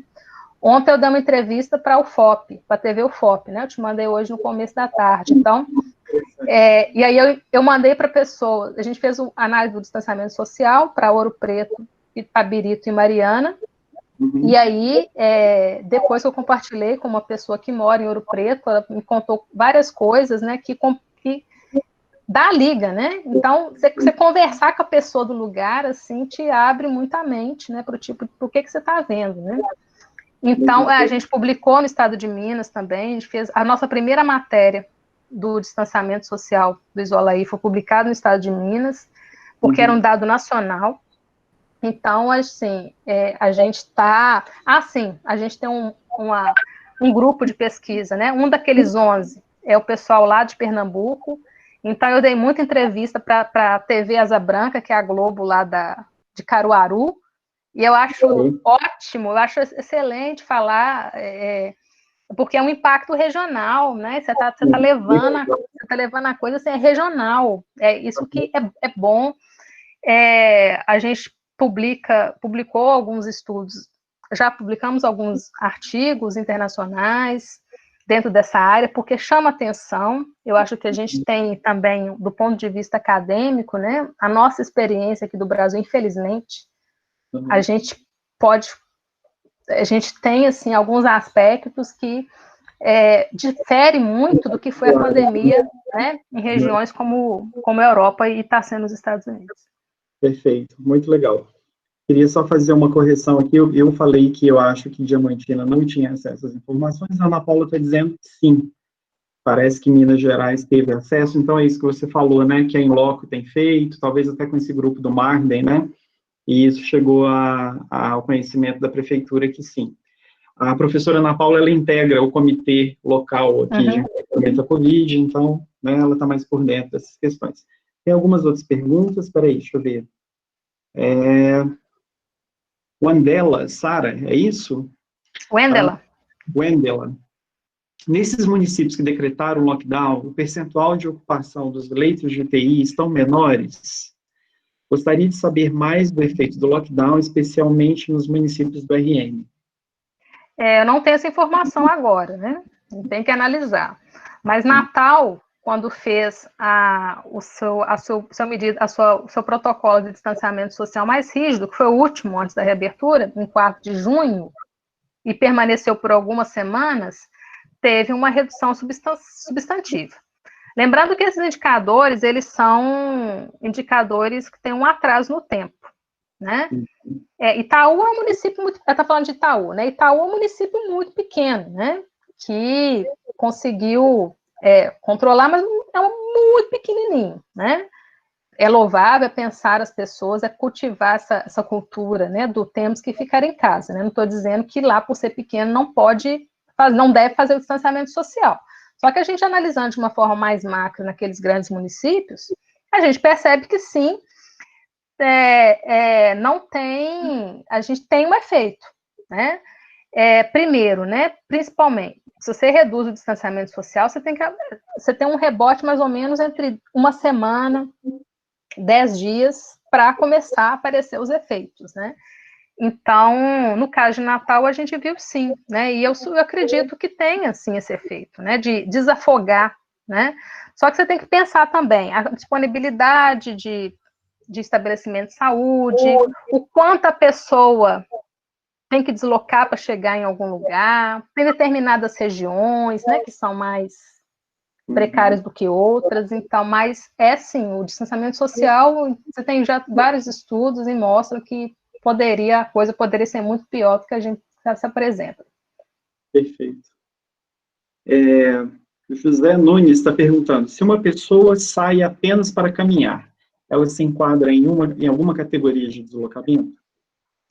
Se ela tem se ela está lá, se ela tem uma conta Google, saiu para caminhar com o celularzinho dela, quebrou o distanciamento. Em loco, idem. E Apple, se ela foi caminhar, mas colocou uma direção para caminhar, está lá com o celularzinho dela, quebrou. né? Quebrou o distanciamento. Essa que é a questão, eis a questão que a gente, infelizmente, para grandes agregados, não dá para a gente alcançar, mas que a gente tem que pensar, né? O que é quebrar o isolamento, né? O quanto, né, disso, né, a pessoa, quantas interações ela teve? Ela foi caminhar, ela guardou a distância de 1,5 metro da outra pessoa que está caminhando, né? É muito comum, a gente teve muito comum, em Belo Horizonte mesmo, eu vi várias cenas das pessoas indo caminhando, mas assim, você tinha que desviar das pessoas, de tanta gente que estava caminhando junto. É um nível altíssimo, um risco altíssimo de contágio. Caminhou, foi caminhar, levou a máscara? Não levou a máscara, aumenta já a chance, né, de contágio. Foi caminhar, parou no lugar, parou para respirar, sentou no meio-fio, sentou no chão, encostou alguma coisa. Então, assim, infelizmente, os indicadores, eles têm limites, né? A gente vê que no agregado funciona muito bem, né? Mas você tem esses limites que fazem a gente pensar, e também até, olha só como é que é bom para a gente comunicar para as pessoas, né? Que a quebra do distanciamento social, ela pode ser muito mais, né? Você pode estar em casa, mas pode estar quebrando o distanciamento social. Recebeu o entregador, mas não botou a máscara, né?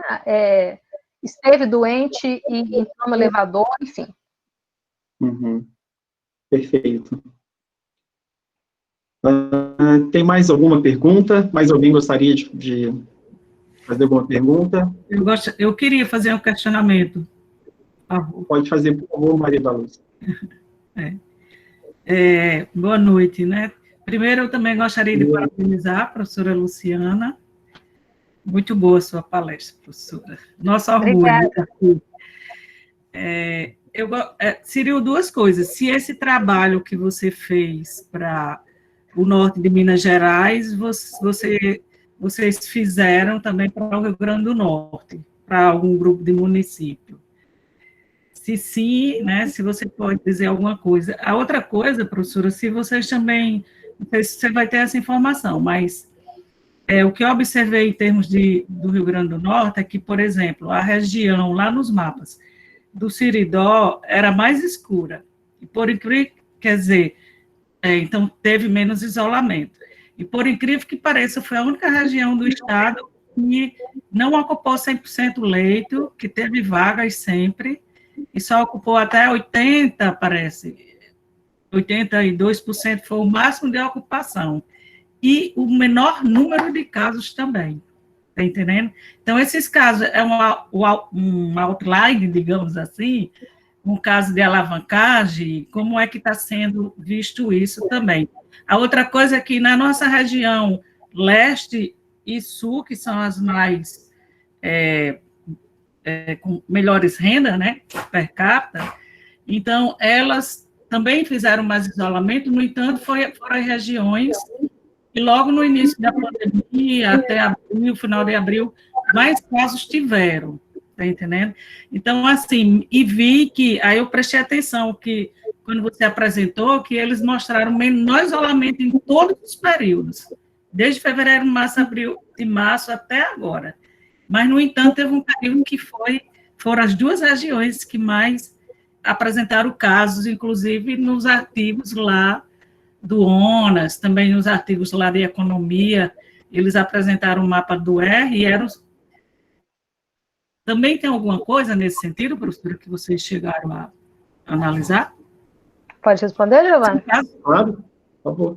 Bom, da Luz, sobre a região do Seridó, ela não tem o menor número de casos, mas você tem um aumento da incidência da doença muito forte, por exemplo, em Caicó, em Currais Novos, né? Então, a gente tem que ver momentos, né, da pandemia, né? Essa questão da ocupação do leito de UTI, a gente não vai ter, como eu disse, né, determinado, tem que ver o quão aquela região, ela pressiona aquele serviço de saúde e dentro das possibilidades de chegar naquela localidade. Essa questão do pressionar as UTIs, né, e é um problema gravíssimo, ainda mais grave na capital. Por quê?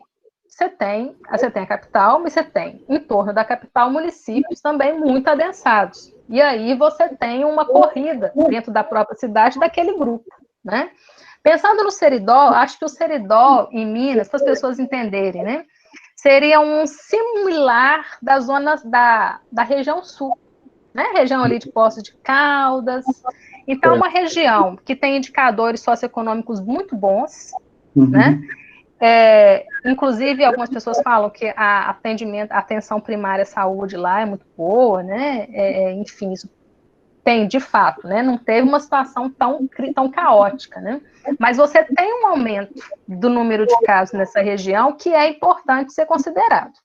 Aqui os indicadores de distanciamento, principalmente por RN, né? Eu não peguei até o último, né? Ainda estão momentos diferenciados. Então, não dá para a gente fazer uma relação entre aquilo que a gente está vendo agora com aquilo que a gente tão, assim, né, ao fim e a cabo disso. Concordo com você quando você diz que tinha baixo nível de distanciamento social. Ser todo, né? Quais as regiões, aí também já emendo para responder a sua primeira pergunta, se a gente já fez análises assim, para municípios. Onde você tinha maior cumprimento do distanciamento social no Rio Grande do Norte? Naqueles municípios maiores. Os primeiros impactados. A experiência concreta fica mais clara, a pessoa vai lá e puxa, né? Embora em nenhum momento o Rio Grande do Norte, nenhum município atingiu 70% de distanciamento social. E os municípios abaixo, né? Do pelotão de baixo, né? Tinha lá de fato, Currais Novos, muito baixo, como é que fala, gente? Caicó. Vou falar também de um que tem um nível baixíssimo, mas que de distanciamento social, e que até o presente momento, talvez pelas suas características, não teve um grande número de casos, tá? E que é a região do Trairi, que está na região do Trairi, que é Santa Cruz. Né? Santa Cruz chama muita atenção, porque é um nível baixíssimo, até o presente momento teve um número baixo de casos, até o presente momento, né? Tomara que assim continue, mas o que a gente verifica? Que tem algum momento que isso aparece de uma forma mais clara, né? Então, lá nos estudos do ONU, você encontra alguns estudos particulares para alguns municípios. Essa questão do R, acho que você falou do nível de transmissibilidade, né? Alguma coisa assim. A gente tem que ter cuidado para analisar, porque são dados, né, muito, muito para trás, né? Mas no RN só tem 167 municípios, Minas tem 853. Então, é uma outra realidade, né?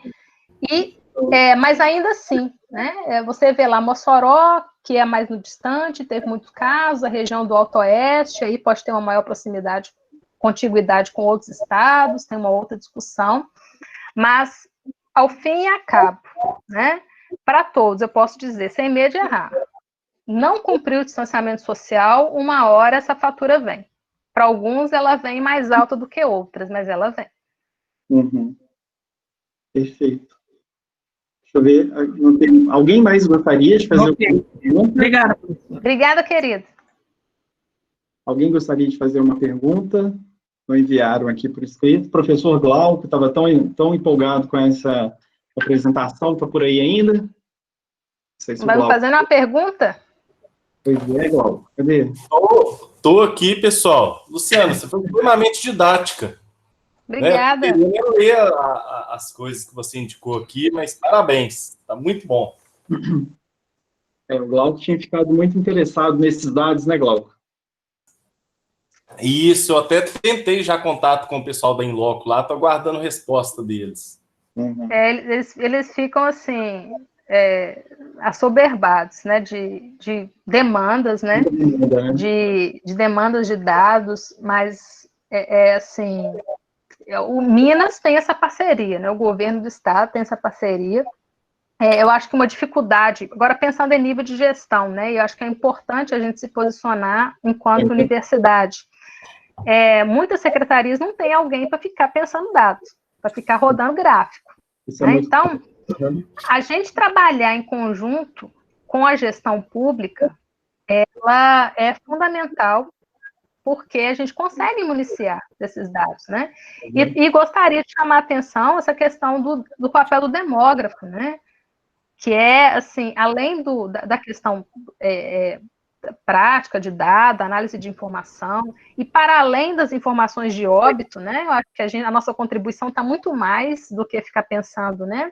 As questões relacionadas à morte e mortalidade, mas a gente consegue fazer as análises de uma maneira mais ampliada, né? Essa questão que eu estava discutindo aqui com a Maria da Luz, com relação à população, né? Por que vai ter um impacto da taxa de ocupação ali na região metropolitana, enquanto para uma região mais distante da cidade, do grande centro, não vai ter um impacto tão assim, né? A doença, ela vitima mais pessoas idosas, mas você dizer que só vitima mais idoso, só idoso, né? Não é uma verdade. Então, você tem uma questão para a gente discutir, que no Brasil, você tem uma mortalidade muito alta de jovens, né? E essa mortalidade muito alta de jovens por Covid-19 está muito ligada a questões socioeconômicas, né? A dos idosos também, né? Idosos em situação de vulnerabilidade está na frente, né? Então, eu acho que a nossa capacidade dos demógrafos, né, de fazer umas análises mais e mais além do dado, mas também se apropriando, né, todo o nosso ferramental que a gente aprende, enfim, eu acho que tem que ser posto em evidência e a gente tem muito a colaborar com a gestão. Então, seria muito bacana vocês aí em Diamantina. E assim, a gente pode pensar também em estudos conjuntos, notas conjuntas. A Fiocruz Bahia, a gente fez um trabalho muito bacana, né? Tá todo mundo pelas tampas, né? Eu tô assim, eu estava numa reunião, vim para essa, depois tem que fazer outra coisa, mas a gente está aqui do Isola, a gente está aqui para colaborar e assim, qualquer coisa que vocês precisarem, né, com relação à análise para esses dados, a gente pode aí pensar. Aqui na UFJM, como é uma estrutura multicamp, né? Nós temos, então, são 4 campos, né? Tem algumas ações isoladas, né? Então, o pessoal de Janaúba tem um observatório da Covid no norte de Minas, tem o pessoal de Teófilo Otoni, que também está com uma estrutura bem legal lá, focada mais no Vale do Mucuri. Aí tem nós aqui, né? Eu, Ana Paula, o Glauco também, acho que tem feito alguma coisa mais a respeito aqui dessa região, né? Do Vale de Jequitinhonha. E a gente está precisando, na verdade, dar uma integrada nisso tudo, né? Aliar. É uma grande área, né? Assim, você pega Diamantina, você fazendo passando uma reta aqui, né, paralela ao Equador, 40% do estado de Minas está aqui nessa região, para cima de Diamantina, e é a única universidade federal que está aqui em cima. Exato. Estado, né? E é um estado do tamanho da Espanha. Então, é um negócio, né? É uma área enorme, e é o que você está falando, assim, não tem, a maioria essa porção norte do estado de Minas é uma porção mais empobrecida, os municípios não têm, né, um analista de dados lá para poder assessorar, e nós temos aqui demógrafo, epidemiologista na universidade, né, estatístico, o pessoal também da ciência de dados que pode colaborar. Então, assim, acho que uma contribuição aí, uma parceria com vocês também seria muito legal. Muito obrigado.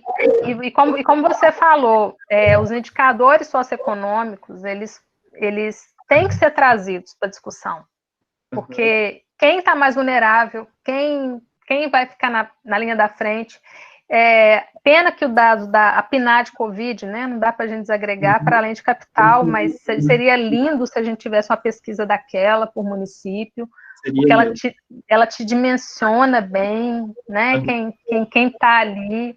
Então, todos os esforços são válidos, e se vocês podem fazer essa liga, eu apoio muito. Legal, bom demais. Tem uma pessoa perguntando aqui, a Alexandra, ela está perguntando, está falando, muito obrigado, professora Luciana, esclarecedora sua fala. Qual o pior município do RN, número de casos e óbitos e baixo nível de isolamento? Você tem essa informação? Não, agora não. Como eu disse, é variável, né? Eu não tenho agora para falar. O que eu posso falar é que você tem tendências, né?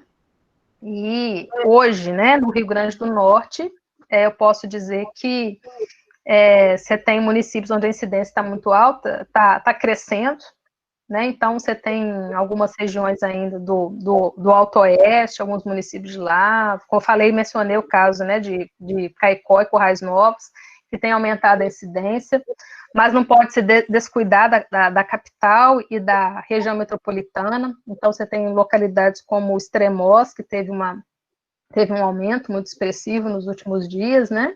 Mas aqui, eu posso dizer que aqui os dados são muito transparentes, estão disponíveis na plataforma na plataforma da Secretaria Estadual de Saúde, né? Eu não achei o de Minas eu só achei o PDF, mas aqui disponibiliza o banco de dados. Então, você tem uma transparência muito grande e isso é fundamental nesse momento, a gente poder acompanhar esses dados, né? Então, estimula os estudantes, no caso aqui, os estudantes do Rio Grande do Norte, a olhar os dados, né? Ver o que está acontecendo. E também os de Minas, né? Ir atrás dessas informações e produzir conhecimento, né? Vamos tirar uma contribuição desse momento, né? Com certeza. Luciano, uma última pergunta aí, uma pergunta minha. Como que tem sido o debate aí na UFRN a respeito do retorno às aulas, né? Aqui na UFVJM, nós estamos já aí há uns 2 meses discutindo uma resolução para um retorno extemporâneo, em período extemporâneo. E até agora não se chegou a um denominador comum, né? Nós atendemos basicamente aqui Vale de Jequitinhonha e Mucuri, como eu já falei, né, das regiões mais empobrecidas, e nós temos um problema sério, né? Os nossos alunos não têm acesso à internet, computadores, assim, nem todo mundo tem, né? E a própria região também, em termos de infraestrutura, né? Hoje, por exemplo, a minha internet aqui estava péssima o dia inteiro. Como é que tem sido esse debate aí na UFRN? Como é que vocês estão pensando em retorno às aulas? Como é que está acontecendo isso por aí? Bom, foi um debate muito acalorado, né? Como tudo que é muito novo, eu acho que, assim, as posturas, né, de estranhamento, né, é muito forte, né? O FRN foi uma das últimas federais a entrar em distanciamento social, por exemplo, né? E desde esse mês de julho, a gente fez um caráter experimental, que foi um programa, na verdade, os docentes, eles ficaram à livre escolha para ofertarem disciplinas. Então, um semestre suplementar, né, bem curtinho, e foi uma tentativa da gestão de testar, né? Então, os alunos, quem fez a disciplina, se não for aprovado, não vai ficar lá registrado, enfim, é um caráter experimental. A gestão ofereceu ajuda financeira para discentes que tivessem, que entrassem no edital, concorressem a determinados, para poder conseguir um computador, acho que tem um recurso também por mês, não estou bem certa. Isso já acontece. Então, eu vou te falar da experiência de quem está um mês dividindo uma disciplina com o professor Flávio, que você conhece, na graduação. Eu tenho 2 impressões, né? Que, de fato, a minha percepção, com base nessa disciplina, que as carências dos estudantes, elas são muitas, e aí eu estou falando de carência de recursos. Eu dou uma disciplina que você precisa... técnicas demográficas, né? Então, você precisa abrir Excel, etc. Muitos alunos têm muitas dificuldades e estão fazendo a disciplina pelo celular. Então, isso mostra, né, que você tem uma dificuldade que não é tão simples assim você equacionar essa questão. A questão da internet, né? Você falou que aí na sua região a internet está ruim. Rio Grande do Norte tem muitos locais que, eu posso dizer, né? Quem aqui é do Rio Grande do Norte, pelo menos eu tenho essa percepção, né? A nossa internet no Brasil ela é boa, dizem que é boa, comparado a outros lugares, mas você tem carências, né? Então, você tem um pacote de dados para você aguentar assistir uma aula, né? Enfim. As aulas síncronas, que são as aulas, né, ao vivo, eu gosto mais do que a aula que é gravada, para você ter o contato. Eu acho que os alunos têm muita demanda de ter o contato com o professor. Os anseios, eu acho que, assim, é um momento que a gente também tem que ponderar essa questão. É tudo muito novo, é novo para a gente se sente inseguro, muitas das vezes, né, para mexer nessas tecnologias. E, assim, para fazer esse semestre suplementar, a gente teve pouco tempo para se adaptar, do ponto de vista do aluno também. Então, assim, uma coisa que eu acho boa é o vínculo que você cria, você acaba tendo que criar um vínculo com aquele aluno para você tentar, né, mobilizá-lo. E aí foi aprovado agora o semestre, o anterior que não acabou, ele vai começar a partir do dia 24 de agosto. E aí é valendo, agora é valendo, remoto, tudo remoto. Mas a gente continua, né, os anseios por parte dos estudantes com relação a como vamos lidar com a falta de recursos. Os docentes, né, é uma questão também geracional, né, os mais velhos, né, os mais idosos, né, vai aprender essa altura do campeonato, né, mexer numa webcam, num Google Meet, né. Eu já me sinto muito defasada. Já teve aula que eu gravei e aí eu descobri que eu não tinha compartilhado a tela, tive que gravar de novo, enfim, a gente está aí, né? Mas você tem uma questão também dos docentes, tem uma questão também de como adaptar o seu material, isso não é fácil. Se você quer oferecer uma aula, no mínimo, com qualidade dentro desse contexto, você tem que mexer no seu material, você tem que mexer na sua forma de apresentar. Então, eu posso dizer, vou responder para você o seguinte: está acontecendo o processo de aula remota, mas ainda você tem gargalos do ponto de vista da adesão do docente, e do desempenho docente, e da condição dos discentes em acompanhar, porque não é fácil. Por aqui também está o mesmo debate, está muito complicado, ainda não se aprovou essa resolução, parece que está quase chegando a uma proposta, mas ainda, né, assim, porque nós temos também toda essa problemática social que a Covid-19 tem evidenciado, né? Acho que ela tem escancarado o quão desigual nós somos, né, e o problema está tangenciando agora as universidades também, né? Mas, exato. Enfim. E também, só para colocar uma última coisa, né? Eu acho que ficar sem um contato com aquilo que você está estudando é muito ruim. Eu acho que, assim, a gente tem muito medo, você quebra, e aí você, né, a dinâmica nossa de docente é uma, a dinâmica do discente é outra.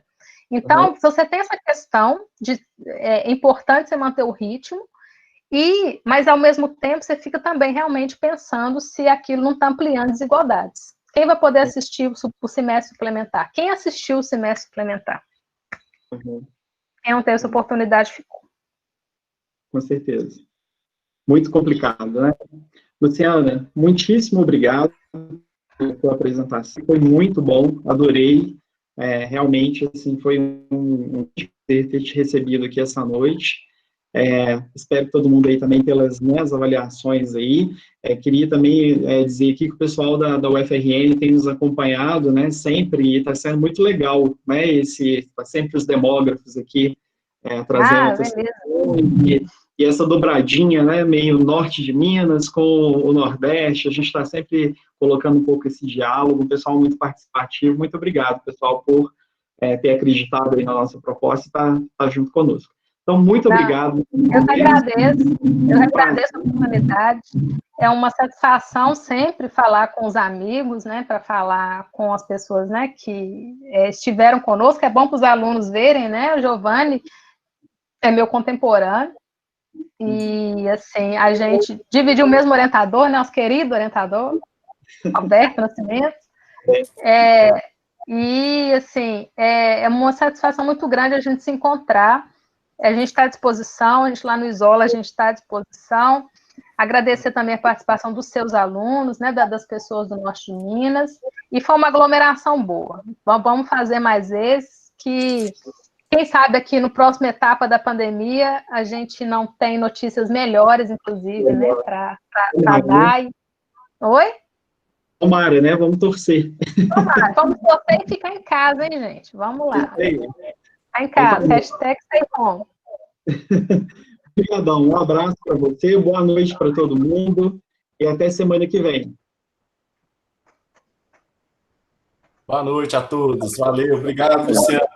Obrigada, Glauco. Até mais, boa noite. hein? Boa noite. Boa noite.